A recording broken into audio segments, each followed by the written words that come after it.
¿Qué ocurrió realmente en el Butler Farm Showgrounds el 13 de julio de 2024?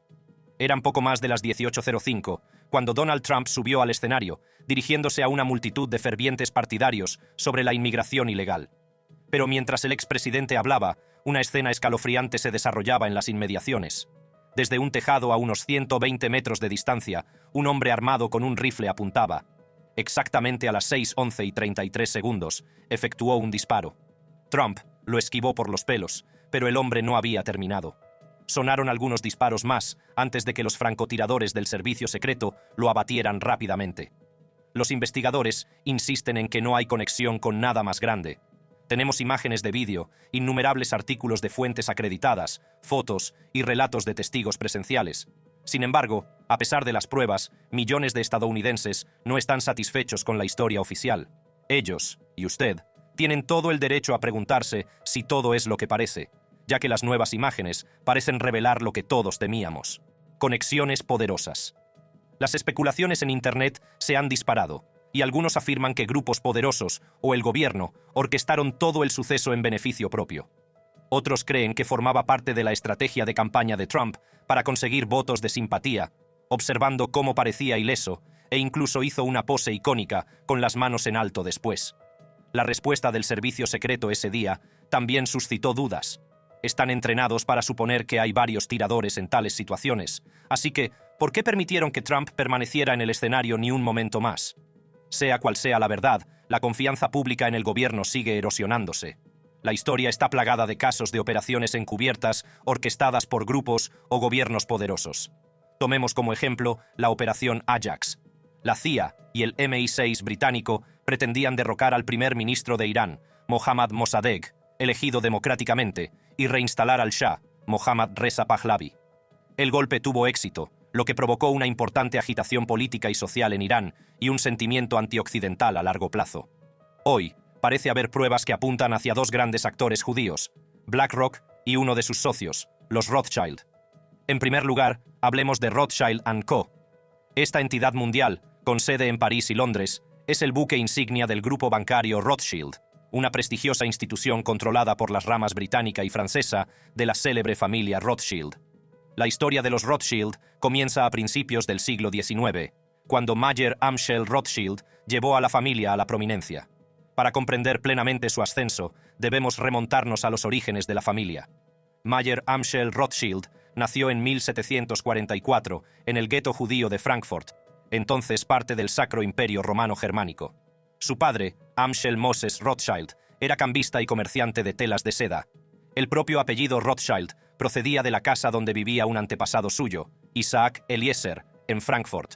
Conocido como Zum Roten Schild o en el escudo rojo en alemán, este nombre se convirtió en la base de la dinastía Rothschild. Con el paso del tiempo, los Rothschild pasaron del comercio de monedas y letras de cambio a la banca. Mayer Amschel Rothschild se casó con la hija de otro miembro de la corte del duque de Sajonia, y juntos tuvieron 10 hijos, 5 varones y 5 mujeres. A medida que sus hijos crecían, Mayer Amschel los enviaba a las principales capitales europeas para establecer sucursales, asegurando así el reconocimiento internacional y la estabilidad financiera de la familia.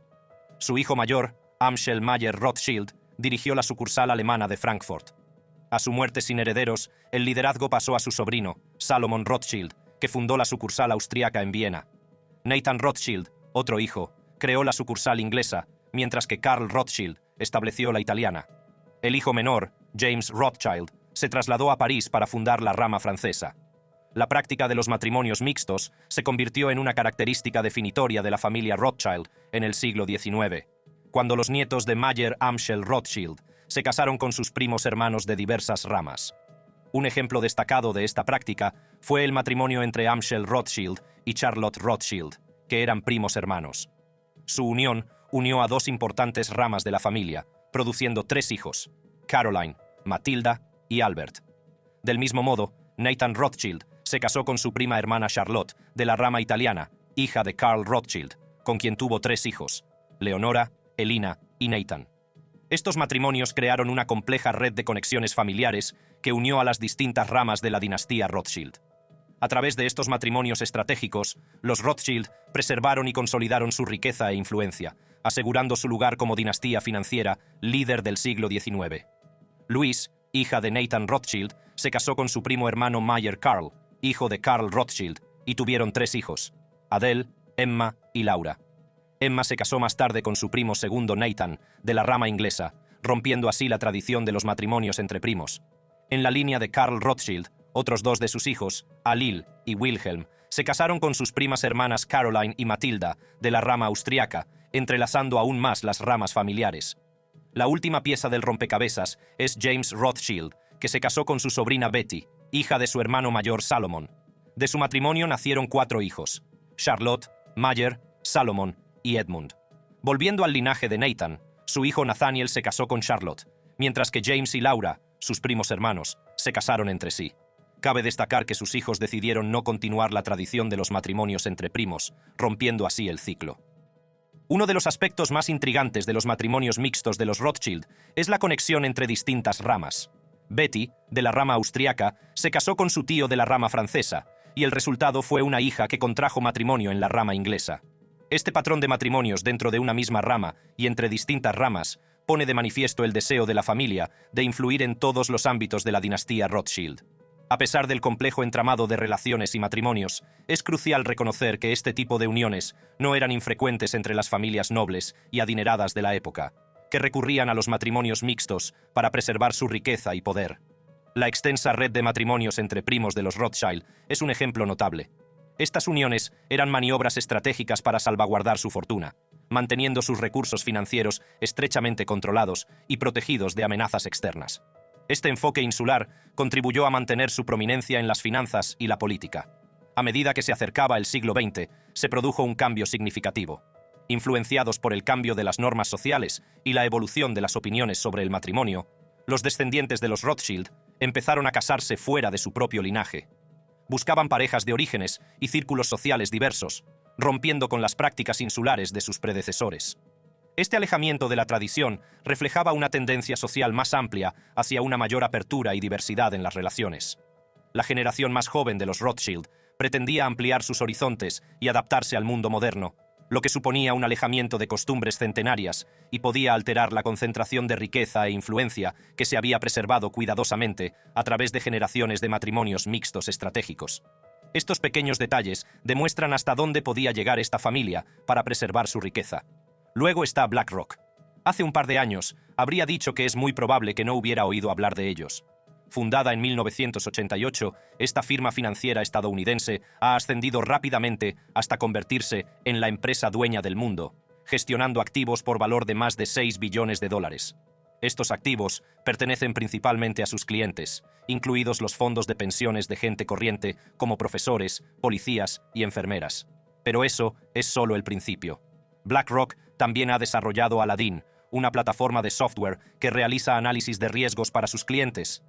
Aladdin recibe datos sensibles de bancos, aseguradoras y otras grandes instituciones, lo que proporciona a BlackRock información sobre la gestión de activos financieros por valor de otros $20 billones.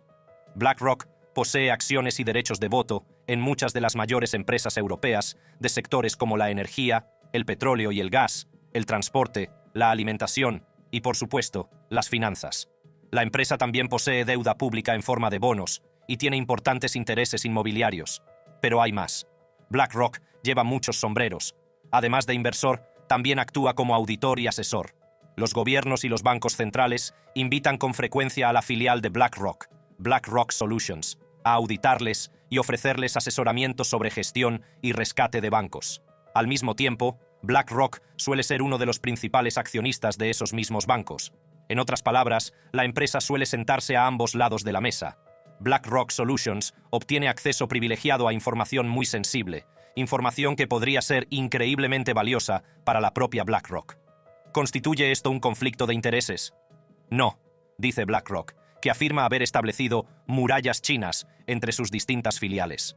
Esto suena a nos hemos investigado a nosotros mismos y no hemos encontrado pruebas de corrupción.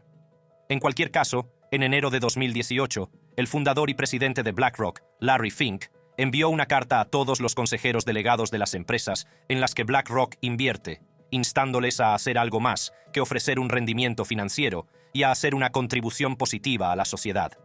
En 2022, BlackRock publicó un anuncio en el que aparecía un profesor del instituto Bethel Park.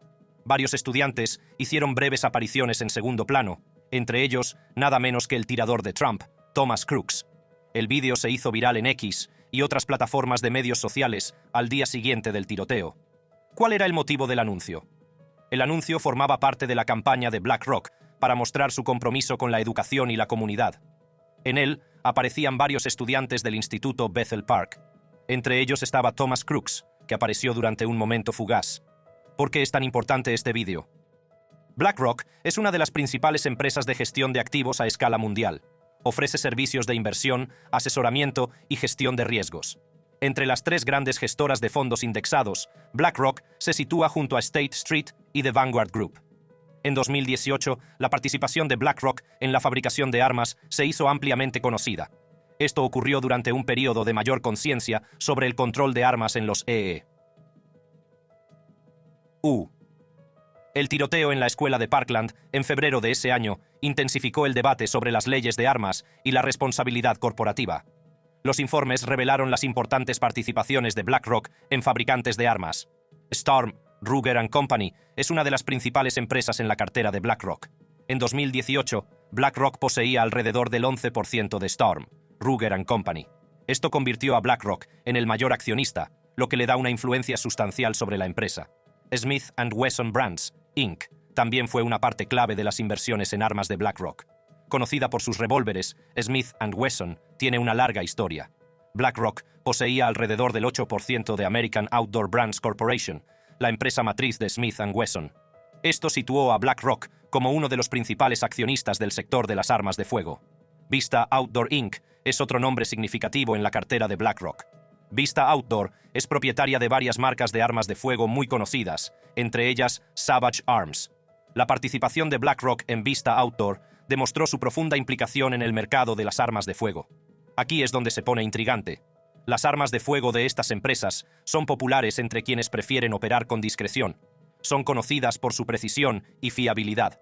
Estas armas de fuego satisfacen diversas necesidades, desde la caza hasta usos más clandestinos. En un giro preocupante, el rifle utilizado por el joven que intentó matar a Trump estaba vinculado a empresas en las que BlackRock tiene importantes acciones. Y esto es lo que ocurrió. Intento de asesinato. El 13 de julio de 2024, estalló el caos en un mitin en Pensilvania cuando el expresidente Donald Trump estuvo a punto de morir. Estaba hablando ante una multitud cuando el aire se rompió de repente por el chasquido de un disparo. Afortunadamente para Trump, sus instintos actuaron y sacudió la cabeza justo a tiempo para evitar la bala mortal. Le rozó la oreja, dejándole una herida leve, pero perdonándole la vida. Los profesionales médicos le atendieron rápidamente y le declararon estable. Sin dejarse intimidar por el aterrador incidente, Trump prometió seguir adelante con sus apariciones previstas. Mientras tanto, las fuerzas del orden, incluidos el FBI y el Servicio Secreto, iniciaron una investigación urgente. El agresor, Thomas Crooks, de 20 años y natural de Bethel Park, Pensilvania, fue abatido por los agentes del Servicio Secreto en el lugar de los hechos. En las inmediaciones se encontró un rifle AR, registrado a nombre del padre de Crooks, y en su casa y en su coche se halló material para fabricar bombas. Estos hallazgos hicieron saltar las alarmas sobre la posibilidad de nuevos actos de violencia, lo que llevó a las agencias federales a calificar el incidente de atentado. El atentado se saldó con un muerto y 3 heridos, entre ellos el propio Trump. Las autoridades actuaron con rapidez, asegurando la zona, realizando registros exhaustivos e interrogando a los testigos. La noticia del atentado corrió como la pólvora por las redes sociales, que se llenaron de mensajes, vídeos y retransmisiones en directo desde el mitin. Los simpatizantes respiraron aliviados por la supervivencia de Trump, mientras que los críticos empezaron a cuestionar la seguridad del acto. Cuando se disipó la conmoción inmediata, empezaron a tomar forma las teorías conspirativas. Muchos especularon en Internet que la precisa ejecución del atentado sugería un complot más intrincado. Algunos incluso apuntaron a la herencia judía de la familia Crooks, teorizando sobre un plan más profundo y siniestro. Las teorías iban desde motivos políticos hasta afirmaciones de que el ataque se había montado para ganar simpatía por Trump de cara a las próximas elecciones. La investigación del FBI avanzó rápidamente, revelando más detalles sobre los antecedentes de Crooks en cuestión de horas. Nuevos informes del FBI revelan detalles intrigantes sobre el pistolero que intentó asesinar al expresidente Donald J. Trump. Según el testimonio del director del FBI, Christopher A. Wray, ante el Comité Judicial de la Cámara de Representantes, el tirador había realizado una búsqueda en Internet apenas una semana antes del ataque. Su consulta fue inquietantemente específica. ¿A qué distancia estaba Oswald de Kennedy? Esta revelación sugiere que el pistolero estaba potencialmente obsesionado con la mecánica de un asesinato. El mismo día de esta búsqueda, el 6 de julio, el tirador se registró para asistir al meeting de Trump en Butler, Pensilvania, donde el expresidente tenía previsto hablar. El momento y la naturaleza de su búsqueda apuntan a un preocupante enfoque en el meeting y su orador de alto perfil. Al día siguiente, el 7 de julio, el pistolero hizo una primera visita al lugar del meeting, pasando allí unos 20 minutos. Volvió 2 veces el día del tiroteo, el 13 de julio, una por la mañana, durante unos 70 minutos, y otra por la tarde, donde se le vio pilotar un dron durante unos 11 minutos. El FBI pudo reconstruir la trayectoria de vuelo del dron, pero no recuperó ningún vídeo ni imagen del mismo. El rifle utilizado en el atentado fue comprado al padre del pistolero, que lo había adquirido hace más de una década. El padre, que vendió el rifle a su hijo en octubre de 2023, tenía una colección de 14 armas de fuego en casa. Wray describió al tirador como un aficionado al tiro bastante ávido. El día del ataque, el pistolero compró 50 cartuchos de munición. El rifle tenía una culata plegable, lo que puede haberlo hecho menos llamativo. Se encontraron 8 cartuchos de bala y un teléfono en el tejado, donde el pistolero yacía inconsciente. El tirador solo tenía un pequeño número de contactos en su teléfono y utilizaba aplicaciones de mensajería encriptadas. Sin embargo, Wray declaró que no se podían revelar más detalles sobre estos contactos debido a la investigación en curso. Pero, ¿cómo pudo un joven de 20 años burlar toda la seguridad, ignorando las advertencias de la multitud, y aún así efectuar varios disparos antes de ser abatido? El día del tiroteo, Thomas Crooks se había situado en una azotea que, a pesar de la presencia del servicio secreto, ofrecía una clara línea de visión del expresidente. Curiosamente, una escalera de gran resistencia estaba convenientemente situada en el lateral del edificio. Ahora bien, el caso Crooks no es la única vez que ha ocurrido este tipo de tiroteo. Se ha repetido en múltiples ocasiones. El efecto BlackRock. El 1 de octubre de 2017, el mundo quedó atónito por el tiroteo de Las Vegas. Stephen Paddock, desde su suite en el Mandalay Bay Resort and Casino, desató un torrente de balas utilizando rifles semiautomáticos equipados con bump stocks. Estas modificaciones convirtieron sus armas de fuego en máquinas de disparo rápido capaces de descargar cientos de cartuchos por minuto. La tragedia se cobró 58 vidas y dejó más de 800 heridos, lo que situó al controvertido bump stock en el punto de mira nacional. Pocos años antes, el 14 de diciembre de 2012, otro tiroteo devastador conmocionó al país.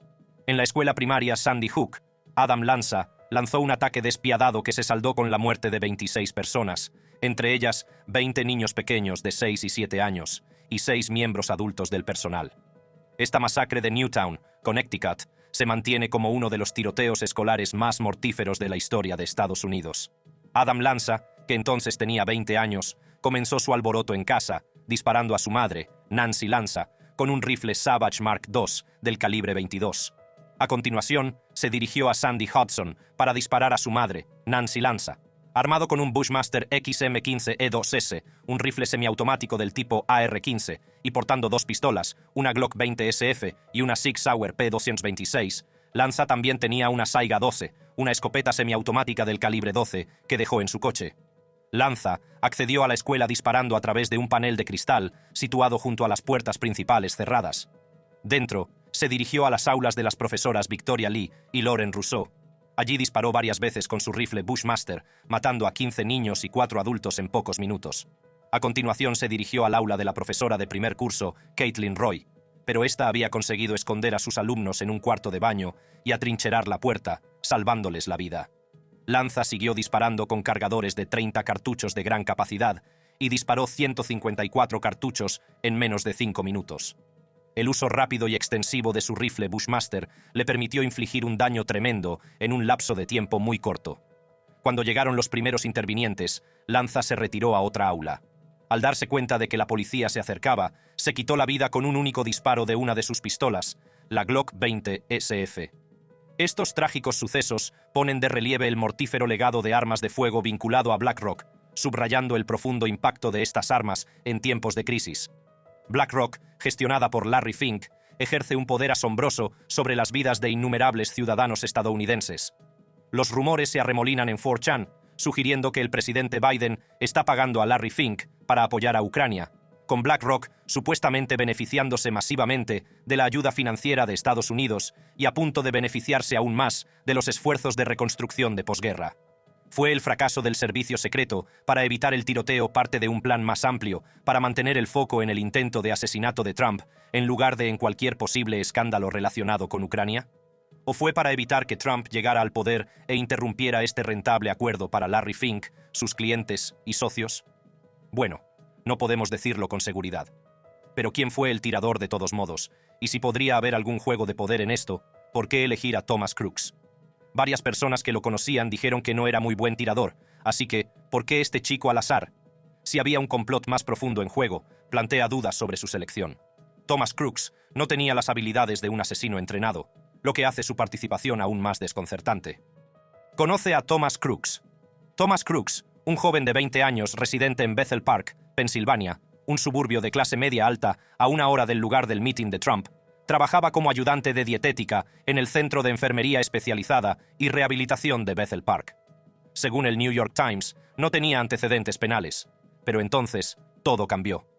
Mientras el oeste de Pensilvania se preparaba para el espectáculo de acoger un meeting del expresidente Donald Trump, Crooks pidió a sus jefes el fin de semana libre, alegando algo importante que tenía que hacer. Esta fue una de las pocas pistas de que el graduado en ciencias de la ingeniería de 20 años planeaba convertirse en un asesino político. En decenas de entrevistas, antiguos compañeros de clase, profesores y vecinos se esforzaron por conciliar sus recuerdos de Thomas Crooks con la imagen del pistolero de pelo fibroso del meeting. Lo recordaban como un adolescente torpe e inteligente al que le encantaba trastear con los ordenadores y pasaba los fines de semana jugando a videojuegos. Las próximas elecciones del 5 de noviembre habrían sido la primera oportunidad de Thomas Crooks de votar en unas elecciones presidenciales. Sin embargo, un detalle interesante surgió de una presentación ante la Comisión Electoral Federal en 2021. A los 17 años, Crooks hizo una donación de $15 a Act Blue, un comité de acción política que apoya a políticos demócratas y de izquierdas. Esta donación iba dirigida al Progressive Turnout Project, un grupo nacional centrado en movilizar a los demócratas para que voten. Una semana después de que Crooks abriera fuego en el meeting y fuera abatido por el servicio secreto, su ideología y sus motivos siguen siendo un misterio desconcertante para los investigadores y para quienes le conocían. ¿Por qué Crooks? ¿Por qué este chico cualquiera de 20 años? Hay varias razones posibles por las que alguien como Thomas Crooks, aparentemente inexperto y aleatorio, podría ser elegido por los grandes para un atentado. Una razón es la negación plausible. Utilizar a un individuo sin pretensiones y sin vínculos aparentes con ningún político proporciona una negación plausible. Si las cosas salen mal, hay poco que rastrear hasta los que podrían estar orquestando el acto. Un individuo inexperto se considera prescindible. Si es capturado o asesinado, puede ser considerado como un actor solitario, sin repercusiones significativas. Otra razón es la guerra psicológica.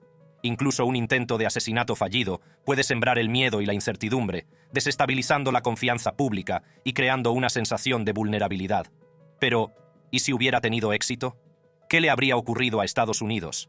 Hoy en día, si uno de los candidatos presidenciales muriera o fuera asesinado antes de su nominación formal en una convención, sus delegados serían libres de elegir una alternativa a través de una serie de votaciones en el hemiciclo.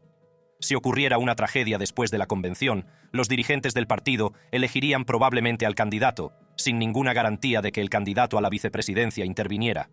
La última vez que los demócratas se enfrentaron a una convención de este tipo fue en 1968, que se convirtió en un caótico enfrentamiento entre manifestantes y la policía.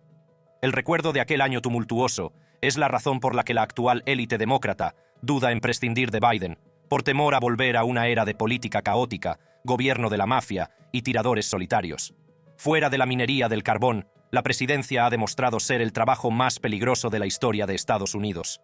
4 presidentes han sido asesinados, y solo Gerald Ford sobrevivió a 2 intentos de asesinato por razones que siguen sin estar claras. Aunque los culpables han sido a menudo personas mentalmente inestables, el presunto asesino de Reagan quería impresionar a Jodie Foster, el partidismo también puede ser un motivo. Lincoln fue tiroteado por un simpatizante confederado, William McKinley, por un anarquista cuando ese movimiento era tan letal como Al-Qaeda. Las teorías de la conspiración son inevitables. Los partidarios de Huey Long, una figura populista similar a Trump, que fue asesinado por un hombre con rencor personal en 1935, etiquetaron a sus oponentes como el Partido del Asesinato. El impacto de la violencia política depende de la psique de la sociedad en ese momento. En 1981, Estados Unidos quería dejar atrás el radicalismo del 68 y el Congreso se volvió más colegial. Mientras Reagan se recuperaba en el hospital, recibió la visita de Tip O'Neill, el presidente demócrata de la Cámara de Representantes. En un momento extraordinario, Tip se arrodilló en oración y besó a Reagan en la frente. Rivales, sí, pero también amigos. La muerte de Trump, en resumen, habría empujado al país aún más por un camino en el que ya estaba. Muchos estadounidenses esperan que, tras haberse asomado al precipicio del desorden, la gente dé un paso atrás. Los primeros signos son alentadores. La condena del tiroteo y la simpatía por la familia Trump han sido universales. Nikki Haley, su rival en las primarias, ha aceptado hablar en la convención republicana. Y Trump ha revelado que, aunque su discurso original, en el que atacaba a Biden, iba a ser otro humdinger, lo ha reescrito con vistas a la reconciliación nacional. La acción de BlackRock, Larry Fink, consejero delegado de BlackRock, habló ante los medios de comunicación, expresando su conmoción por el incidente y subrayando que el anuncio se había rodado mucho antes del intento de asesinato. «Estamos profundamente entristecidos por los acontecimientos ocurridos en el meeting de Trump», dijo Fink. «Nuestros pensamientos están con los afectados por esta tragedia». El anuncio en cuestión se filmó en 2022 y Thomas Crooks fue uno de los muchos estudiantes que participaron. No hay conexión entre BlackRock y las acciones del señor Crooks. La retirada del anuncio se consideró una medida necesaria para distanciar a la empresa de la polémica. Algunos analistas opinaron que la rápida respuesta de BlackRock ayudaría a evitar daños a largo plazo, mientras que otros especularon que el incidente podría dejar una marca duradera en la reputación de la empresa. Se ha informado ampliamente de la retirada del anuncio, y muchos han debatido las implicaciones más amplias para la responsabilidad corporativa y la gestión de crisis. Las reacciones del público han sido diversas. Algunos elogian a la empresa por su rápida respuesta, mientras que otros se preguntan si se podría haber hecho más para investigar a los participantes en el anuncio. Inmediatamente después del atentado, el mercado bursátil se desbocó, reflejando la agitación emocional del público. Trump Media and Technology Group, TMTG, la empresa que está detrás de Truth Social, vio dispararse el precio de sus acciones el lunes, pocos días después del incidente. Las acciones subieron un 32%, revirtiendo una caída de 6 semanas y aumentando su valor de mercado en unos 1.900 millones de dólares. En medio de todo esto, surgió una polémica en torno a Austin Private Wealth, APW, una empresa vinculada a BlackRock. APW se enfrentó al escrutinio por supuestamente vender en corto acciones de TMTG antes del atentado contra Trump. APW negó las acusaciones, culpando a un error administrativo. Mientras BlackRock navega por esta crisis, su enfoque sigue siendo mantener la transparencia y reconstruir la confianza con el público. Y esto es todo por ahora. Esté atento a las novedades sobre la investigación. Mientras tanto, no deje de ver estos otros vídeos. Gracias por verlos.